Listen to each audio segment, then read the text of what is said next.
Hello, darlings. I am Cassandra. Welcome and welcome back to my channel. Thank you so much for coming. In today's video, I'm going to give you a magical treatment plan for P. Diddy, Sean Combs, I think Puff Daddy, or whatever or whoever he calls himself these days. First, I am going to go broad and look at it from a societal perspective, some big picture lessons and insights that impacts all of us. And then I'm going to give some personal ideas or some rituals that I think would help Puff Daddy come out of this in a much better position, and especially in terms of helping his descendants, how his children will be perceived, helping the self-esteem of the victims. I mean, he could really turn this around so that this can be a turning point for society based on how he takes accountability for everything that has happened moving forward. So first, let's talk about the Pied Piper. Okay, now I don't know if you guys are familiar with the Pied Piper, but basically I think this was a little town in Germany, maybe in the 1500s. I don't know dates well, guys, but they were having problems with a lot of rats in the city.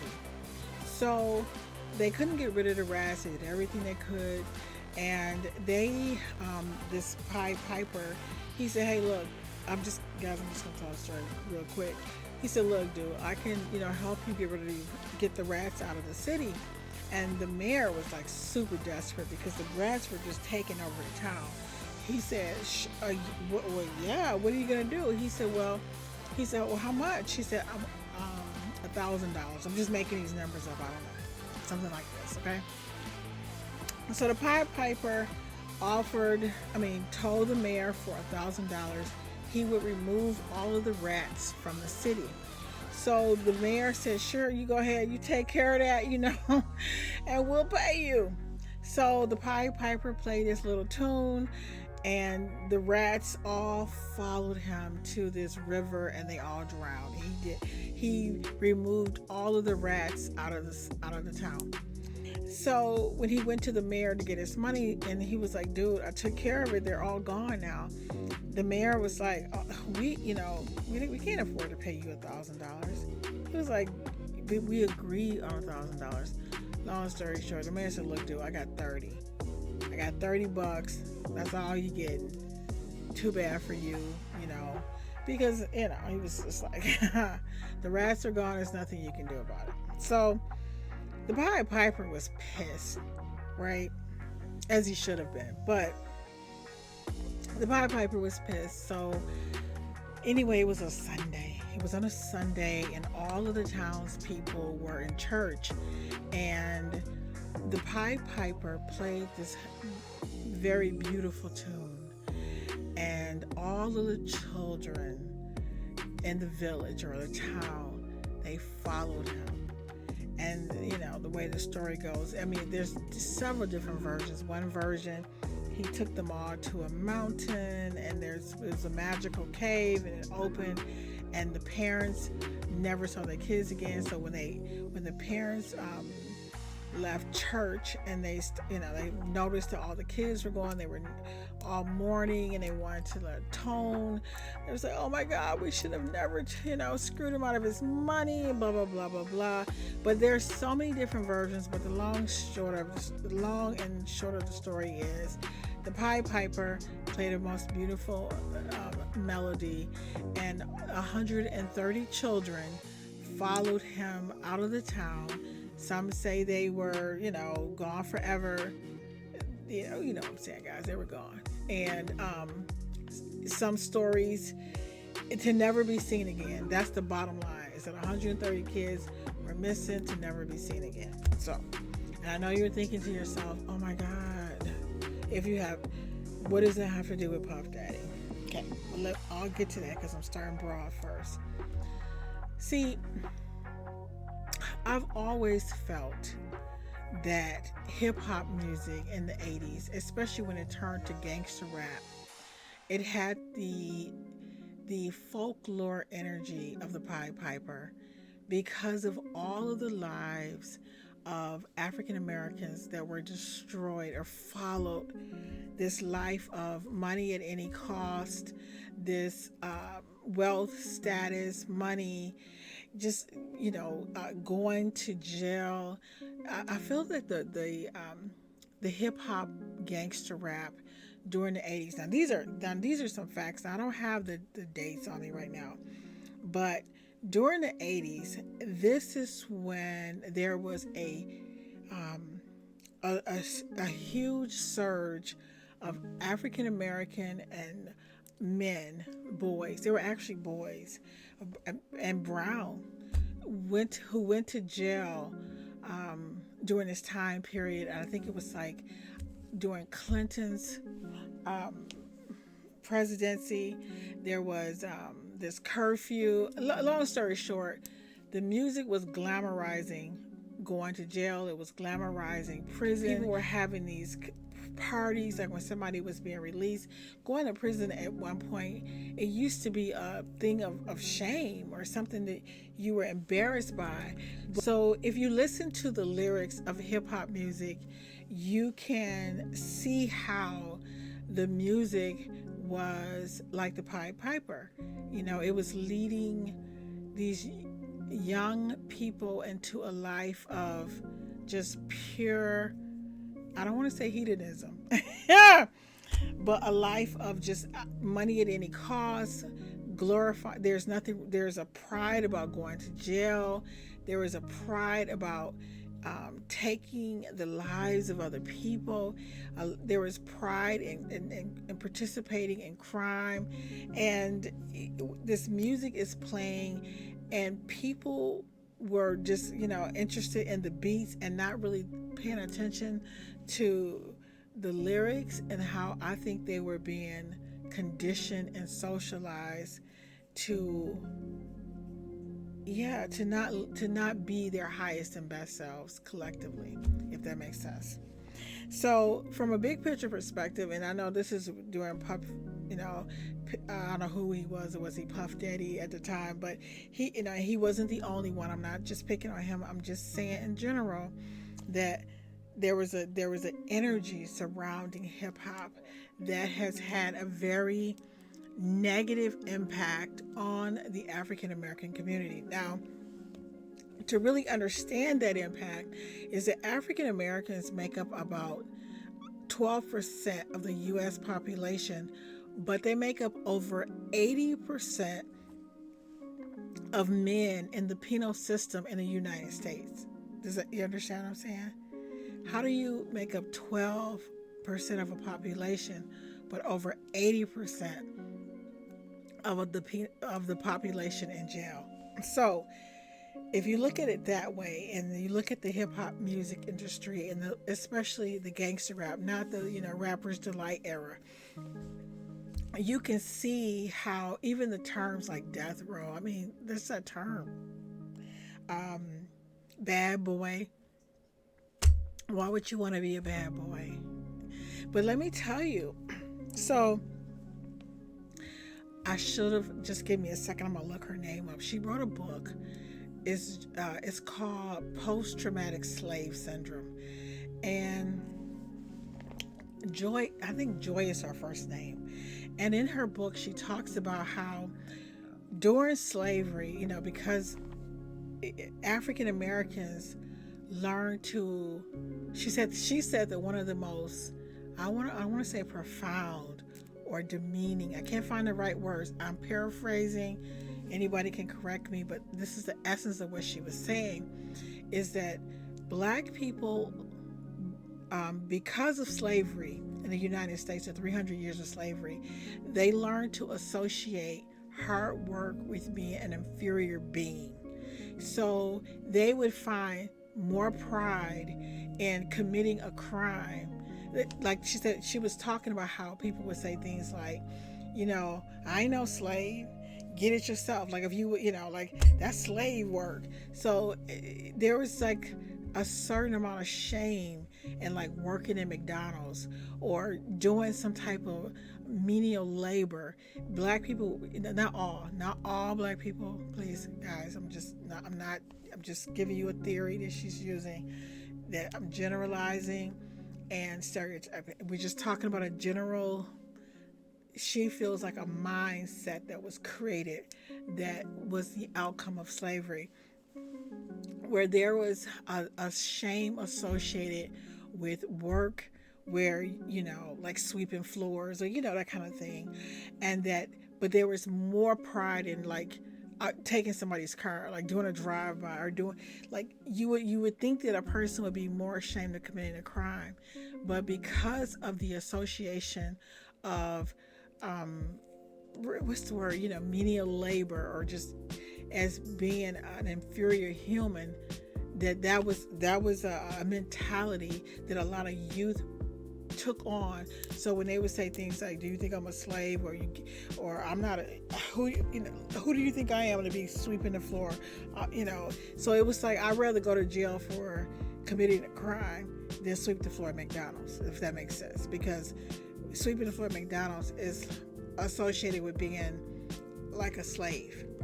So if you couple the belief system that hard labor or menial labor is associated with being less than human or inferior, and if you look at the lyrics of the hip-hop movement about this obsession with wealth and status and money and drugs and crime and jail and stripping, being a stripper, all of these things, that was something that people used to be ashamed of being, and it was something they would only do if they had to. But the rap music glorifies stripping and drugs and crime and going to jail and going to jail. So anyway, so if you look at this era from a big picture perspective, Puff Daddy was just one of the leaders in a movement, was one of the pipers that just kind of, I want to say, led a lot of African Americans down the wrong path. So the victims aren't just the victims of the parties, but I think there were a lot of victims, a lot of people whose lives have been, I don't want to say less, have a lot of people who have not been able to reach their full potential because they have been exposed to the melody of the piper of wealth and money at any cost, no matter what you have to do, no matter who you have to hurt. Now, so that's one aspect of it from a big perspective. The other thing too is that, according to the statistics, and I don't remember the data because it's been a long time since I looked at it, that the hip hop generation is the first generation in human history to create the number of multimillionaires, self-made multimillionaires. Just means that the parents didn't have previous wealth, that it was totally based on their own genre, but it also own efforts, first generation of millionaires. But it also brought a lot of, like I said, number one, there were more African American males in our penal system, even though they make up 12%. They make up 80% of men in jail, but only 12% of the U.S. population. So it's just, there was some good, but then it brought a lot of bad as well, okay? So that's the big picture perspective of it. And I feel like some of the other lessons or insights that's a part of this whole movement is that when you have people who feel like, I'll do anything to be a rap star, whatever, however I have to degrade myself, whatever I have to do to make it so that people can think that I am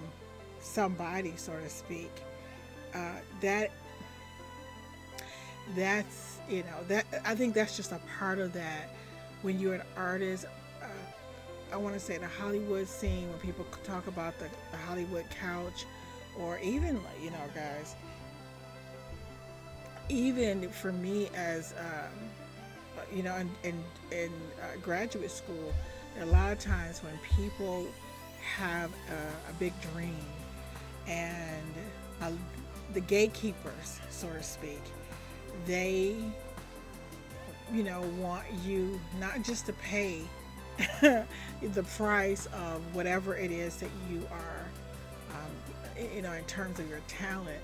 They also want, you know, dividends, and you know what I mean. So I think that's common in a lot of industries, where gatekeepers exploit and oppress people who are just really looking for a rare opportunity to express their gifts and talents. So that's another component. And I think now, especially, and I talked about it in a previous video, especially with social media, I think we're getting to a point now where if you can grind every day and get up and get on your social media, build your own platform, you don't need to be on anybody's couch. You don't need to bark like a dog or have somebody exploit and oppress you to get your album heard. So that, you know, so I think that we are seeing the shifting of a paradigm of the gatekeepers losing their power. Is because people can now create their own platforms and build their own audience. Now, the other aspect of it that I think is really interesting now, and this is just my opinion, all of this is, you know, my opinion, but so I think a spell has been broken during this case, and I think during this, and it hasn't even gotten started good. So I was in Joann's Fabrics store the other day. Where else, right? And the cashier said to me, he said, "Oh, I love your name, Cassandra, but I would never name my daughter Cassandra because it's such a tragic name." And I said, "Not anymore, because Cassie broke the spell." So I want to read to you and what the name Cassandra actually means, and I don't want to butcher it. So in Greek, and I learned, wait guys, I learned about what my name meant in 7th grade at Brooks Middle School, okay, in Detroit, Michigan. I'll never forget. My teacher, Miss Batista, and we were going over Greek mythology, and I never, of course, why would I forget this? My name is Cassandra. So in Greek mythology, Cassandra was a Trojan priestess and the daughter of Priam and Hecuba, the king and queen of Troy. Apollo, the god of oracles and knowledge, gave Cassandra the gift of prophecy, but she angered him by refusing his advances. Been the story of my life. Cassandra's fate was to speak true prophecies, but to never be believed. Okay? And so in one version of the story, she actually predicted the fall of Troy. I don't know if about what was it, the Trojan horse. She told everybody it was a setup, and they was like, "Oh girl, nobody believe you." And of course they were ambushed. So the meaning of Cassandra is that she's a person who is able to see the future, but no one would ever believe her. And I feel like that Cassie won. Her real name is Cassandra. She won $30 million. She came out with the truth. She told the truth. And I think, I don't know, this might sound weird, but I feel like the $30 million is the reason it was not just about what happened with her and P. Diddy, but it's the spell was broken with Cassandra and Apollo in Greek mythology. And it was for all women, that women will be believed, that the truth will be believed. People will be able to see the truth. So I feel like that spell was broken. Now, so that was the big part. So we got the Pied Piper going. We broke the spell of Cassandra and Apollo. Her truth was finally believed, right? People believe her. But now I want to talk about it from how to help Puff Daddy. I know you might be thinking, Puff Daddy don't need no help. No, Puff Daddy need help, y'all. And I got some Puff. You tell your people that if you can only have, I got coffee here, y'all. I'm sleepy last night, today, whatever it is.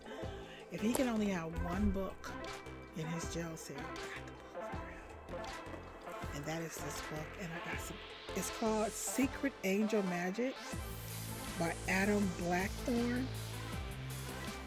Dude, I know you're thinking like, are you gonna help this criminal get out? What kind of no, just hold on. First, there's something I want Puffy to do, and then we'll get to Secret Angel Magic. Puff, P. Diddy, Mr. Combs, if I were you, you should do the Hono Ono Ponono. I don't know how to pronounce it. I've never known how to pronounce it. But basically, it's when you tell a person, I love you, I'm sorry, thank you, please forgive me. And you just say it over and over again, because what it does is that it clears the energy for forgiveness. And guys, it works. It doesn't matter who's wrong, it doesn't matter who's right. It's a very spiritual, I don't even know how to explain it. I'm trying to think of which one of the energetic bodies it probably resonates with. I really don't know, but all I know is that I used it in the past, and man, it really shifts the energy between you and a person, where you can, it brings about a spiritual forgiveness. So it's almost like you shift the energy maybe in the spiritual realm, and it may be a while before you actually see it in the 3D, but it brings about, it clears the energy field. So for every victim, and I don't know if you can think of them all, I'm not trying to get into your personal business, but every day, Puff, every day, you should go through every person you ever hurt and say, I love you, I'm sorry, thank you, please forgive me. I love you, I'm sorry, thank you, please forgive me. In every quiet moment. These are things you can do. You don't have to tell a soul, you don't have to tell your lawyers, you don't have to tell your therapist if you have one. You don't have to tell anybody. This is between you and your God, because that is going to bring about a healing to that person and to you and your family. Because when you take accountability and responsibility with grace and dignity, you are going to shift the energy of how your children are going to be treated, and even, I don't want to say like your next lifetime, because I know you might not believe in that, but it's going to deter somebody else who's maybe just like you from being like, helping them to see themselves, helping them to heal so that they can stop, giving other victims the courage to speak out. You have an opportunity to change history in a good way. Like everything you've done wrong, I think you have a chance to shift the perception of how people of color are viewed, how you are viewed, how people can be hurt. Like you can turn this into something good if you act with integrity. So anyway, I'm gonna go over. So don't forget the Hono Ono Pono, whatever. The Hono Ono Pono. I don't want to butcher it because it's such a. I love you. I'm sorry. Thank you. Please forgive me. But you have to say their name. So whoever you've hurt, that's between you and your God. I would do that every day, all day. Whoever, do that. Next, I would tell my lawyer I need this book, Secret Angel Magic by Adam Blackthorne. I would tell him, like, look, dude, if there's any money left, get this book for me. And I'm going to tell you the rituals. that I think will be really helpful for you. Take a moment to visit my Etsy shop, Cassandra Magic World, and you will see a plethora of metaphysical tools to align with your goals and your dreams. Each magic talisman comes with instructions as well as a feng shui chart and how to make changes in your home and how to charge your sigil.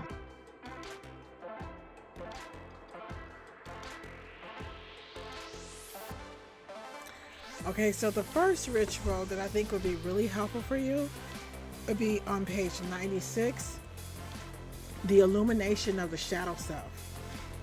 You can begin to access aspects of your personality that may be hidden from conscious awareness. If ever you are trying to know more about yourself or why you act the way you do and why you want certain things, this is a great way. And understanding bleeds into everything. And then it says something like, imagine you have a short temper that tends to flare up unexpectedly, causing friction in your relationships. By illuminating your shadow self, you become aware of this pattern and its underlying causes that can help you see where change needs to occur, and the change might be made quite easily. Tell me this will help. Okay, so that's 96. And it's called The Illumination of the Shadow Self. And then page 98, Amplification of the Power of Forgiveness. Basically, it says if you are dealing with guilt over a past mistake that hurt someone you care about, you could foster self-forgiveness and healing your own emotional wounds. And it's really just a foundation to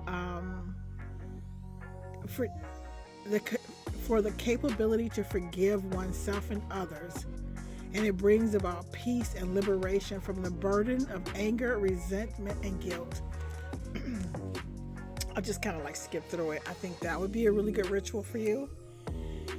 The next ritual I think would be really good for you, Mr. Sean Combs, or Puff Daddy, P Daddy. Page 108. What page is that? Yeah, page 108. Let's see. Boosting compassion for others. Compassion, excuse me, guys. Compassion, an innate human virtue, is a profound understanding of others' suffering and a desire to alleviate it. I'm just going to stop right there. I think this would be really good for you. I think, for you to understand the depth of who you've hurt and how it feels, what you've done to them. So I definitely think you should do page 108, which is boosting compassion for others. And then, excuse me, I'm sorry, I'm getting over a respiratory, little bit of, The next ritual that I think would be really good for you is on page 256, and it's called Ras Fuia, Genius of Necromancy. You can contact the departed, and I think it would be really interesting to contact your parents and ask questions about your upbringing, your childhood, and maybe some insights that led you into being the person that you've become. It says use this power to tap into the wisdom of those in your life who have passed on. This could help you get insights from the past experiences of other people, understanding the legacy of those who have gone before us, or connecting with the collective unconscious. You can ask for wisdom to come quite generally, perhaps from your ancestors. See, I think this would be really good for you because the things that you have done. I don't know. I don't know what happened. You know what I'm saying? Like, I'm not trying to accuse you, but if you have done any of these things, the wars that your ancestors, the animosity, the conflict. Dude, there's a lot going on, right? You definitely, I think, should like maybe contact your parents and get some insight into who you are and how this impacts your family legacy. And then the other ritual I think would be really good for you is page 286. Let's see. And this is Mascarum, Genius of Death. And this power helps you accept and navigate the natural endings in life. It grants you the wisdom to understand that every phase of life has its end. This power allows for personal transformation. It facilitates your ability to shed outdated aspects of your identity, welcoming change and growth into your life. This power promotes introspection, self-reflection, and tranquility. It allows you to retreat from the noise of the external world, facilitating profound personal insight and understandings. And I think you understanding yourself, having compassion for others, any monies that you have, donating this money to charities or to foundations that can help people, victims who have gone through some of the things that, allegedly what's going on around you. If you do all of these things like giving, first, the self-reflection, the healing, the looking at things from the other person's perspective, if there's any monies available, giving to research, giving to any type of programs to help victims who have gone through these type of things, you're only helping yourself, honestly. But you're helping yourself in a way that is going to help your bloodline, your legacy, your family, for people to see, help people to see who you are and maybe how not to put themselves in this position, how not to be like this. And then also, I have a book. Well, first let's not talk about the book. Let's talk about this. The other thing that I would, if I were you, in your home, because your home still has your energy, even though you may not be there, I would put roosters in my fame area. So if you were to walk into your house, and I'm quite sure, like your fame area,